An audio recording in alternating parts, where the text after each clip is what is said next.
तो फ्रेंड हम लोग जैसा कि कवर कर रहे थे जीपीएससी का जितना भी प्री का सिलेबस एंड मेंस का सिलेबस। तो प्री तो हो चुका है एंड मेंस का सिलेबस बहुत ही अच्छे से डिटेल में इस पिछले वाले वीडियो में कवर किया। और उसमें हम लोग देख रहे थे थोड़ा सा मेन कैसे हम लोग को मेंस में आंसर राइटिंग करना है, ठीक है। और उसको बहुत ही अच्छे से डिटेल में कवर किया है। आपको टाइम मिले तो आप अच्छे से उसको देख करके समझ सकते हो कि आपका क्या रेंज है, किस रेंज में आप फॉल कर रहे हो, आपका कट ऑफ कितना है, आप किस टाइप का स्टूडेंट हो, किस कैटेगरी में आते हो, केवल जेपीएससी वाले हो या अदर पीसीएस यूपीएससी वाले हो।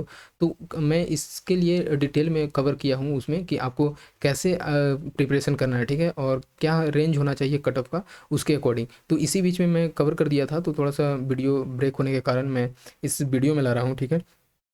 एंड इसमें हम लोग कवर करेंगे जैसे देखना था कि हम लोग को किस तरह से एक आइडिया रहेगा आंसर राइटिंग करने का, ठीक है। तो इस चीज़ में क्योंकि डिपेंड करता है मीन्स पूरी न पूरी तरह से आपका आंसर राइटिंग पे। क्योंकि आप जितने अच्छे से आंसर प्रेजेंट करते हो उस तरह से इम्प्रेस होता है एग्जामिनर, ठीक है, और आपको मार्क्स उसी तरह से अलॉट करता है, ठीक है। और एक मैंने पेपर टू जो होता है इसका अगर हम लोग बात करते हैं लैंग्वेज पेपर का, तो इस पर भी मैंने डिटेल बताया है, ठीक है। आप उसको भी समझ सकते हैं, ठीक है। तो चलते हैं अब हम लोग सीधे उसको थोड़ा सा देख लेते हैं। तो मैं यहाँ पे बता रहा था कि ये जो है क्वेश्चन दिया गया था जैसे कि there is a higher court than court of justice and that is the court of conscience, ठीक है। तो ये एक तरह से आप प्रीवियस ईयर में भी आप देख सकते हैं या इस तरह से क्वेश्चन पूछे जाते हैं, ठीक है। तो ये जेपीएससी के लिए तो नहीं, बट आप इसको रिलेट कर सकते हो कि हम लोग को चाहिए क्या। अगर आप पीसीएस कर रहे हो, यूपीएससी कर रहे हो, तो आपको चाहिए क्या, किस तरह से आप लिख सकते हो आंसर, ठीक है। तो देखिए इसमें बताया जा रहा है कि आपका जो कंसाइंस है वो ज़्यादा मैटर करता है। और वो मतलब एक तरह से कोई भी कोर्ट हो उसके आगे सब कोर्ट कम है आपके कोर्ट ऑफ कंसाइंस के नीचे। क्योंकि आपको पता है कि अगर आपका कॉन्साइंस डाउन हो जाता है, ठीक है, आप अगर सही डिसीजन नहीं लेते हो तो कोई मैटर नहीं करता है। मतलब कुछ मैटर नहीं रह जाता है कि आप अगर आप कॉन्साइंस के अकॉर्डिंग अगर सही हो तो हो, गलत है तो है। ये आपका अगर इनर थॉट बता रहा है कि नहीं ये चीज़ सही है, इस तरह से हमको ट्रीट करना चाहिए, क्या गलत है क्या सही है, तो वही जो है ये एक तरह से एक कोई भी कोर्ट आ जाए सामने उसको मतलब एक तरह से डिनाई कर देगा और आपका जो कॉन्साइंस है वही जीत जाएगा, ठीक है। तो यहाँ से ये चीज़ हम लोग को समझना है और इसमें हम लोग मेन समझने का कोशिश करेंगे कि हम लोग को लिखना कैसे है आंसर और किस तरह से हमारे लिए सही होता है, कहीं किस तरह से सही साबित होता है, ठीक है। तो इस चीज़ में है कि ये फीडबैक दिया जाता है, तो फीडबैक सही लगा, ठीक है, और कुछ कुछ इंप्रूवमेंट तो क्योंकि आपको पता है कि आप लिखना तो चाहोगे परफेक्ट आंसर, ठीक है, लेकिन कोई भी परफेक्ट आंसर नहीं होता है। आप जो भी कोई लिखता है वो एक तरह से मॉडरेट ही लिखता है, ठीक है। और परफेक्ट आंसर कोई भी परफेक्ट आंसर नहीं होता है। इवन कि टॉपर भी जो रहते हैं वो भी परफेक्ट आंसर कभी नहीं लिख पाते हैं, ठीक है। अपने अकॉर्डिंग हर कोई परफेक्ट लिखता है, बट आप इसमें कुछ इंप्रूवमेंट करके आप उसके रेंज तक पहुंच सकते हो, ठीक है। तो वही चीज़ हम लोग को करना है। और समय वैसे भी जीपीएससी को लेकर के बात करें तो अगर ये डिसीजन दे देता है, क्योंकि मूड में तो नहीं लग रहा है कि क्या होगा क्या नहीं, और एक तरह से बोल सकते हैं कि यही चीज़ यही बात आ जाता है, ठीक है। जो अभी हम लोग कॉन्साइंस बात कर रहे हैं वो देख रहा है कि नहीं ये ऐसा इशू है, ऐसा मिसमैनेजमेंट हुआ है, ठीक है। कोई भी इसको डिनाई नहीं कर सकता है, ठीक है। इवन कि यूपीएससी भी जान रहा, सॉरी मतलब जेपीएससी को भी पता है कि ये कुछ कुछ ऐसा इशू हुआ है कि नहीं, ऐसे ऐसे हैं। आपको पता है कि जैसे कुछ सेट बी का ऐसा इशू देखने को मिल रहा है, तो कुछ कुछ हैं ऐसे प्रॉब्लम। लेकिन यही है कि उनका कॉन्साइंस नहीं बोल रहा है कि नहीं ये गलत नहीं है ये सही है। तो यहीं ये जो हायर ये जो मैंने अभी देखा कि there is a higher court than the court of justice and that is the court of conscience, तो ये ज़्यादा आपका मैटर करना चाहिए, इसको डाउन नहीं होने देना है। तो इसमें चलिए हम लोग देख लेते हैं। जैसे यहाँ पे आंसर में हम लोग बात करेंगे तो पहले इंट्रोडक्शन लिखना है, फिर बॉडी लिखा जाता है एंड देन कंक्लूजन। कंक्लूजन जो होता है जैसे अगर हम लोग बात करते हैं किसी भी ऐसे पीसीएस के एग्जाम में, तो आपको एक वन वे कंक्लूजन नहीं लिखना रहता है, उसमें आपका एक ओपिनियन भी देना रहता है कि नहीं आपका ओपिनियन क्या है, उसके अकॉर्डिंग भी ही आपको जाना रहता है। अब प्लस में आप उसको सुझाव दीजिए अपना इंट्रोडक्शन, ये जो आपको जो लास्ट अगर आप लिखते हो उसको सबमिट करते हो, ठीक है। तो उस चीज़ में आपको अपना ओपिनियन भी देना है कि नहीं आप ऐसे इसमें चेंजेस ला सकते हो। तो ये जितने भी आप मतलब इंट्रोडक्शन बॉडी एंड कंक्लूजन करते हो तो उसके अकॉर्डिंग एक परफेक्ट वे में रहना चाहिए, ठीक है। तो उस तरह से हम लोग इसमें देखने का कोशिश करेंगे। जैसे यहाँ पे आप इसको आप देख पाएंगे कि पहले इसमें डिफाइन कर देना है। जैसे कोई भी इसमें क्वेश्चन में की पॉइंट रहता है उसको आप पहले इसको डिफिनेशन देना कोशिश करो, ठीक है। इसमें तो मैंने यहाँ पे कॉन्साइंस को ही डिफाइन कर दिया कि कॉन्साइंस जो होता है बेसिकली ये इंटरनल गाइडेंस सिस्टम है। कोई भी अपना अंदर का एक आत्मा, अंदर का बताता है कि आपको किस तरह से एक गाइड करता है कि मोरली क्या सही है, ठीक है, मोरली राइट थिंग क्या है, क्या गलत है, उस चीज़ को यहाँ पे बताता है। और कभी कभी जैसे आप डायलेमा में रहते हैं उसको रिजोल्व करने का ये काम करता है। तो सबसे बड़ी चीज़ यही है। तो आपने यहाँ पे डिफिनेशन लिख दिया एक शॉर्ट वे में, और ये परफेक्ट है, जो जो भी एग्जामिनर चेक करने वाला रहता है तो उसको ये अच्छा हो जाता है, हेल्प हो जाता है। उसी तरह से नेक्स्ट जो है ये, जैसे कि आप बात कर सकते हैं, कोई भी ऐसे बड़े बड़े पर्सनालिटी रहते हैं, आप चाहो तो उसको लिख दो यहाँ पे, तो उससे थोड़ा सा आपका जो आंसर रहता है, क्वेश्चन रहता है, वो और अच्छा एक तरह से देखने को मिलता है। और जो एग्जामिनर चेक करने वाले रहते हैं उनको लगता है कि हाँ ये जो है थोड़ा सा क्रिएटिविटी, आप यहाँ पे क्रिएटिविटी शो कर रहे हो, ठीक है। क्योंकि आप जैसे आप डाल रहे हो कि हाँ अकॉर्डिंग टू महात्मा गांधी, महात्मा गांधी का क्या थॉट था, यानी कि आप इनको इनको फॉलो करते हो, इनके कुछ ऐसे पाथ हैं, क्योंकि ऐसे ही कोई महान आदमी नहीं बन जाता है, महात्मा नहीं कहलाता, ठीक है। तो उनका तो कुछ तो अच्छा होगा, कुछ तो बुरा होगा, हर किसी का रहता है, हर किसी को अपने अकॉर्डिंग। तो आपको क्या इनमें अच्छा लगा, ठीक है। तो इनका जैसे कि conscience is higher court than court of justice, तो ये महात्मा गांधी का कहना है, ठीक है। तो यहाँ पे और ये पता चल जाता है कि हाँ आप किस तरह से इसको समझते हैं, तो यहाँ पे आपको और अच्छा मिल जाता है। उसी तरह से आप कुछ चाहो तो यहाँ पे आप अपने तरह से एग्जाम्पल दे सकते हो कि it works like a lighting candle, ठीक है, कि लाइटिंग कैंडल की तरह से आपको मदद करता है, आपको एक रास्ता दिखाने का काम करता है, आपका कॉन्साइंस क्या सही है क्या गलत है, तो इस तरह से, और राइट पाथ चूज करने का काम करता है। तो यहाँ से आप ये समझ सकते हैं, कुछ लिख सकते हैं। जैसे कुछ एग्जांपल दे सकते हैं कि ब्रिटिश कोर्ट ऑफ जस्टिस जो है, British court of justice punished Indian, ठीक है, for their sake of self interest without listening their conscience, ठीक है। जैसे क्या होता था कि अगर हम लोग बात करते हैं ब्रिटिश के टाइम पीरियड में, तो ब्रिटिश को उनको ये मतलब नहीं रहता था कि आप सही हो गलत हो, उनके नज़र में जो भी ऐसे उनके थोड़ा सा अगेंस्ट हो, मैं अगर अपने राइट के लिए फाइट कर रहा हूँ तो नहीं, उनके लिए ये गलत है, ठीक है। तो ये चीज़ था कि उनको इंडियन को पनिश कर देते थे, लेकिन वो सही नहीं है, ठीक है। तो यही चीज़ें यहाँ पे बताया जा रहा है कि अपने कॉन्साइंस के बेसिस पे उनको, तो ब्रिटिशर्स को लगता था कि नहीं इंडियन ये गलत कर रहे हैं, बट इंडियन अपना राइट के लिए लड़ रहे हैं, और जो कि सही था, 100% सही था। तो इस तरह से आप यहाँ पे कुछ कुछ एग्जांपल दे सकते हैं। उसी तरह से है जैसे कि एक बात करते हैं कि यहाँ पे अगर बात दिखाया जा रहा है कि क्राइसिस के सिचुएशन में हम लोग बेसिकली, जैसे कोई भी पर्सन जो रहता है स्पिरिचुअली ग्रो करता है और साथ ही साथ इमोशनली, क्योंकि आपको पता है कि स्पिरिचुअली एंड इमोशनली एक दूसरे को कॉन्साइंस को बिल्ड करने में मदद करते हैं, ठीक है। कि आप किस तरह से किसी भी चीज़ को सोचते हो, तो ये इमोशनली भी आप रहते हो और साथ ही साथ स्पिरिचुअली भी, तब जाकर किसी भी डिसीजन को आप अच्छे से उसको जज कर सकते हो और उस चीज़ को समझ सकते हो।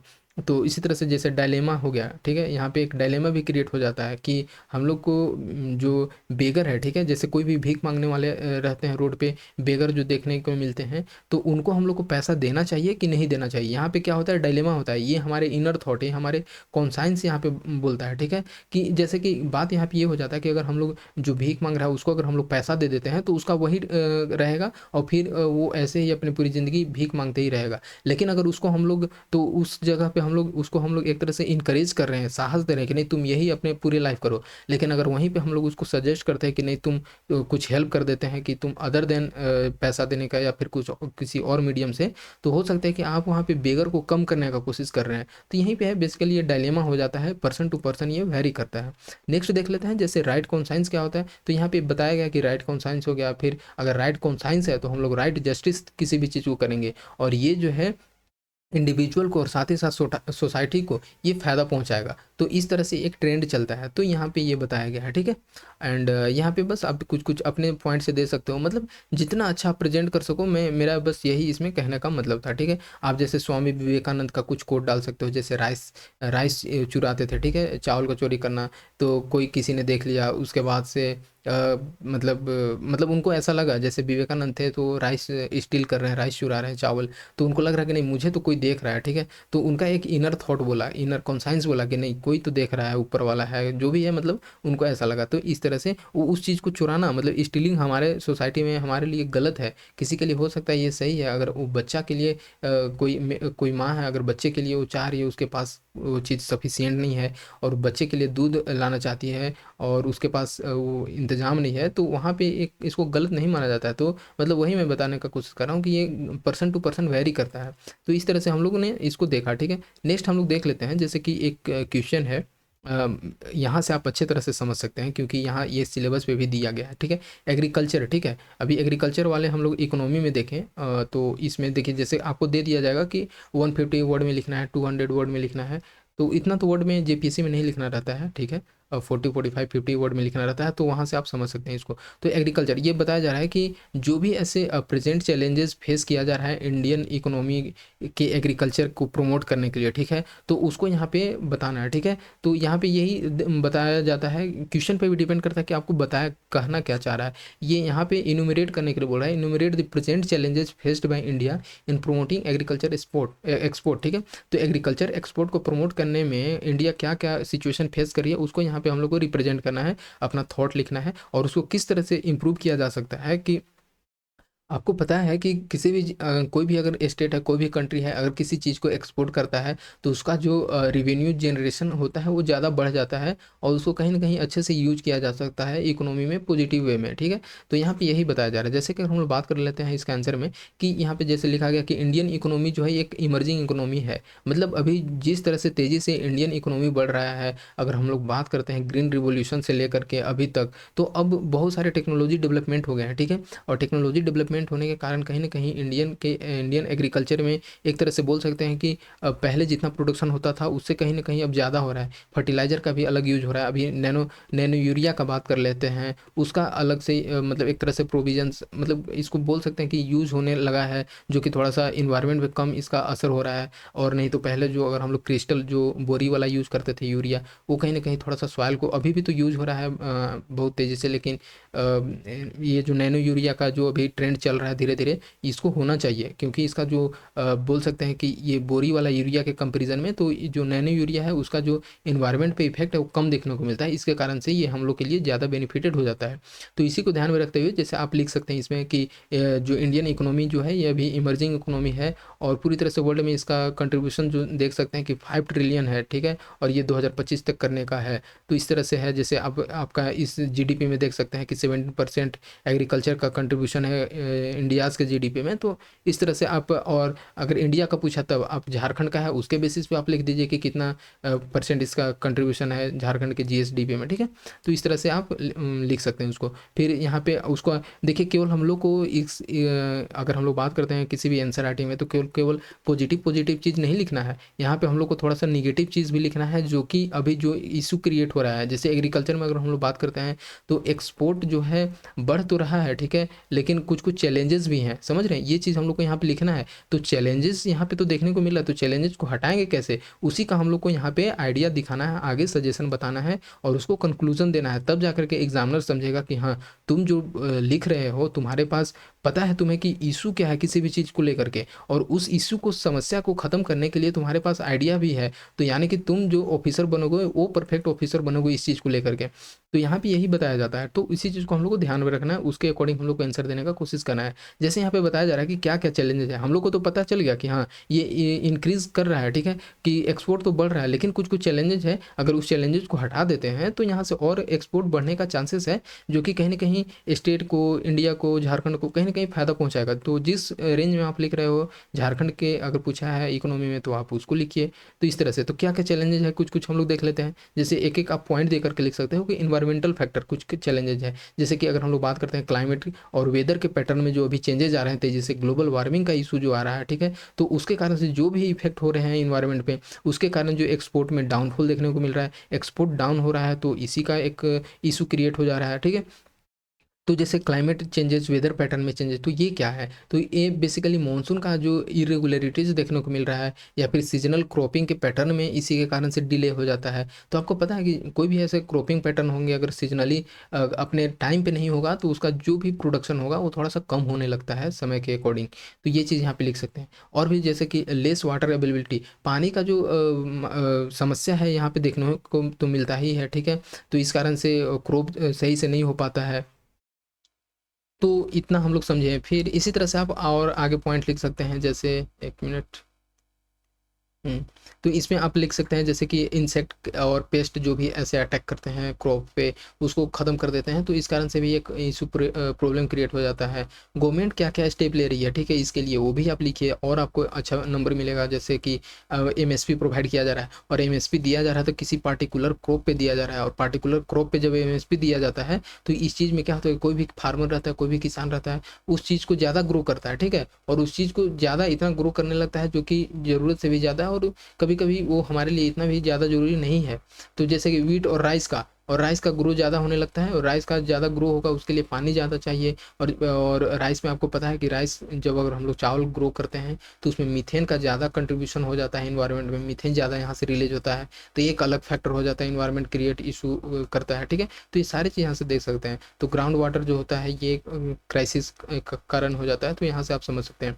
जैसे ये भी देखिए, जैसे टेक्नोलॉजी जो भी अभी यूज हो रहे हैं उसका कमी है कहीं ना कहीं, ठीक है। तो इस चीज़ को, तो उसको टैकल करने के लिए जैसे ब्लॉकचेन टेक्नोलॉजी का यूज़ कर सकते हैं एग्रीकल्चर सेक्टर में। आपको पता है अगर हम लोग झारखंड का बात करते हैं तो फर्स्ट स्टेट है जो कि ब्लॉकचेन टेक्नोलॉजी का यूज़ करने वाला है, वो भी सीड डिस्ट्रीब्यूशन में। तो समझ सकते हैं कितना आप इस चीज़ को रिलेट करके आप इसके अपने आंसर में लिख सकते हैं, ताकि आपका जो आंसर है वो परफेक्ट दिखे और आपको मार्क्स ज़्यादा से ज़्यादा गेन हो सके, ठीक है। इसी तरह से आप जो भी लिख सकते हैं, जैसे कि मार्केट जो जो भी ऐसे फार्मर प्रोड्यूस है, जो फार्मर उगा रहे हैं अपने खेत में, उसको मार्केट से कैसे जोड़ना है, ट्रांसपोर्टेशन को कैसे अच्छा करना है, तब जा करके पहुंच सकते हैं। जैसे ई नैम हो गया, ठीक है, नेशनल एग्रीकल्चर मार्केट जो है, जो कि जो भी कोई फार्मर प्रोड्यूस है उसको बेचना, तो वहाँ से आप समझ सकते हैं। जैसे availability of proper transport facility, ठीक है, तो ये जरूरी है, तब तो जा करके जो भी हम प्रोड्यूस कर रहे हैं गाँव में उसको शहर तक पहुँचाने के लिए ये तो चाहिए, और फार्मर के पास इसका समस्या रहता है इस चीज़ का। या फिर कोल्ड स्टोरेज फैसिलिटी, ये सब से देखिए बेस्ट एग्जाम्पल ये सब हो जाता है, ठीक है। और कोल्ड स्टोरेज फैसिलिटी आपको पता है कुछ कुछ ऐसे, जैसे सब्जी हो गया, सब्जी पता है ये टेम्परेचर टेम्परेचर अगर ज़्यादा इसको मिल जाता है तो ये ख़राब होने का चांसेस रहता है। मिल्क का कोई भी ऐसा प्रोडक्ट है, ठीक है, पनीर हो गया, घी हो गया, तो उसके लिए एक टेम्परेचर चाहिए मेंटेन करने के लिए, तो ये सारी चीज़ आप इसमें लिख सकते हैं। जैसे वेजिटेबल हो गया, फ्रूट हो गया, तो इसके लिए कोल्ड स्टोरेज फैसिलिटी चाहिए, नहीं तो पता चला ख़राब हो गया तुरंत। तो ये सारी चीज़ जो है फैसिलिटी होना चाहिए एग्रीकल्चर को और अच्छा बनाने में। एग्रीकल्चर प्रोडक्ट जो होता है वो जो होता है, इस कारण से आप लिख सकते हैं कि कम एक्सपोर्ट हो रहा है, तो आप वहाँ तक पहुँच गए, ठीक है। और यही चीज़ है, जैसे कि अभी एक न्यू ट्रेंड चला है मिलेट का, ठीक है, और अभी आपने देखा कि international year of millet 2023 celebrate किया गया, तो आपको पता है कि वहाँ जो वो चीज़ देखने को मिलता है उसको, मतलब आप उस चीज़ में यहाँ पे लिख सकते हैं कि हाँ, उसको हम लोग को ज़्यादा होना करना होगा, क्योंकि मिलेट का एक अलग ही बेनिफिट है। ये इसलिए बेनिफिटेड है क्योंकि इसमें न्यूट्रिशन ज़्यादा देखने को मिलता है। इसको कम ऐसा सिचुएशन, मतलब एक तरह से बोल सकते हैं कि जो क्लाइमेट का प्रॉब्लम भी है, वाटर कहीं कम है जिस एरिया में, वहाँ भी ये ग्रो हो सकता है, टेम्परेचर ज़्यादा वहाँ भी ग्रो हो सकता है। तो इस कारण से ये हमारे लिए मतलब अच्छा एक एग्जाम्पल हो जाता है, और एग्जामिनर समझेगा कि हाँ, इसके पास नॉलेज है और इसको इसी को नंबर देना चाहिए, समझ रहे हो। तो इस तरह से आप लिख सकते हैं। फिर उसके बाद आप कंक्लूजन लिखिए, मतलब आप समझ सकते हैं, आप देख सकते हैं कि किस तरह से हम लोग, ये मेरा लिखा हुआ है, आप इसको समझ सकते हैं कि किस तरह से हम लोग को भी उसमें कंक्लूजन देना चाहिए, ताकि मतलब आप अच्छे, और ये कंक्लूजन जो होना चाहिए वो पॉजिटिव वे में होना चाहिए, समझ रहे हो। तो पॉजिटिव वे में रहेगा तब जा करके आप इसको मतलब आपका एग्जामिनर जो रहेगा वो समझेगा कि हाँ, एक तरह से विजनरी है, जो ये एस्पिरेंट है, जो कैंडिडेट है वो विजनरी है, और इसके पास आइडिया भी है कि हाँ, इसको किस तरह से किसी चीज़ को टैकल करना है। तो आप इसमें ये देख सकते हो। देखिए इस वीडियो, ये लंबा होने का, ये वीडियो का इस कारण रहा क्योंकि मैंने इसको थोड़ा सा डिटेल में कवर किया, ठीक है। तो डिटेल में कवर करने में आपको पता है कि थोड़ा सा ज़्यादा होता है, बट आप इस चीज़ को लिखो तो एक टाइम बाउंड में आपको लिखना है, ताकि ज़्यादा से ज़्यादा लिख सको और आप अच्छा परफॉर्म कर सको। सो ठीक है फ्रेंड, यही कहना था। और आप इस चैनल पे न्यू है तो इसको सब्सक्राइब कर लें, बस यही बोलेंगे। एंड नेक्स्ट इसी तरह से कुछ कुछ बीच बीच में लाते रहेंगे। एंड हम लोग का एक तरह से बोल सकते हैं कि आप, मैंने ऑलरेडी एक बहुत अच्छे से डिटेल तो बनाया ही था, उस जो एग्ज़ाम के बाद जो एक वीडियो था उसमें तो ऑलरेडी सबका मूड ऑफ था कि क्या होगा कैसे होगा, बट धीरे धीरे सिचुएशन मतलब किस ओर जा रहा है ये तो ठीक है, आपको भी पता है।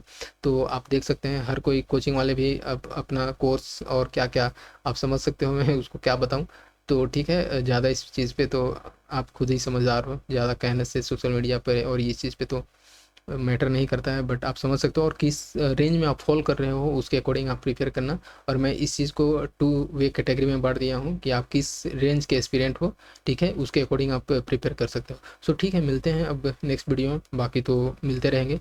एंड आप, मैं कोशिश करूँगा कि इसके लिए एक अलग टेलीग्राम चैनल बना दूँ। अगर आप कमेंट करते हो कि जेपीएससी के, अगर हम लोग बात करते हैं मेंस के लिए, कि क्योंकि मेंस जो होता है ना, आपको तो ज़्यादा मेहनत करना पड़ेगा, बट छोटा छोटा चीज़ को हम इस टेलीग्राम पे डालते रहेंगे, ताकि बस आप आइडिया लेते रहो, कुछ आप सजेशन दो, कुछ और दो। तो एक बोला जाता है कि अगर होलिस्टिक लोग एक साथ मिल करके प्रिपरेशन करते हैं तो किसी चीज़ को मतलब आसानी से उस जगह पे पहुंचा जा सकता है, ठीक है, छोटी छोटी मेहनत से, ठीक है। तो बस यही है, एक तरह से एक कंबाइन वे में आप लोग प्रिपरेशन कर सकते हैं, एक सजेशन दे सकते हैं। तो अगर आपका अच्छा एक तरह से बोल सकते हैं फीडबैक रहा, आप चाहेंगे कि हाँ एक होना चाहिए टेलीग्राम चैनल, तो इसके लिए एक सेपरेट बना देंगे। वैसे टेलीग्राम चैनल है, बट वो चीज़ मैं वहाँ पे नहीं चाहता हूँ कि ये सारी चीज़ को डिस्कस करें, क्योंकि वो ओवरऑल यूपीएससी लेवल के लिए भी वहाँ पे है। तो आप जेपीएससी मेंस के लिए, प्री के लिए, जो भी अपकमिंग जब भी होगा, क्योंकि अभी अब पता नहीं कब जेपीएससी आएगा, क्योंकि अभी अभी आया है, इसका प्रोसेस भी कंप्लीट नहीं हुआ है। प्लस में हो सकता है कि एक साल तो गैप कर ही जाता है, जैसे 21 में आया था, 22 में नहीं आया, 23 में नहीं आया, मतलब बोल सकते हैं 23 में ही आया, क्या 24 ही हो गया था। तो इस तरह से है, इसका तो इशू रहता ही है। फिर भी हम लोग को तो मेहनत करना ही पड़ेगा। तो ठीक है, चलिए आप इसके अकॉर्डिंग समझ लीजिए, एंड मिलते हैं नेक्स्ट वीडियो में। So thank you very much.